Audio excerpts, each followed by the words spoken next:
নমস্কার, ডক্টর শ্রী সঞ্জয় শাস্ত্রী, মঙ্গলম ভাবতু। বারবার বিয়ে ভেস্তে যাচ্ছে, বারবার বিয়ের যোগাযোগ হচ্ছে, কিন্তু সেটা ম্যাচুরিটি হচ্ছে না, সেই সম্পর্কটাও ম্যাচুরিটি হচ্ছে না। দ্রুত বিবাহের জন্য আমি দুটো আজকে টোটকা বলবো।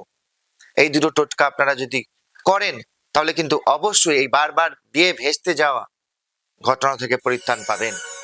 অনেক সময় দেখা যায় জন্মছকে আপনাদের অনেক কিছু প্রবলেম থাকে, সেগুলো হয়তো কাটানো সম্ভব হয়ে ওঠে না অর্থনৈতিকের কারণে। যাদের বারবার এরকম বিয়ে ভেস্তে যাচ্ছে, অবশ্যই নিয়মিত ছোট একটি কলা গাছ বাড়িতে টবে লাগান।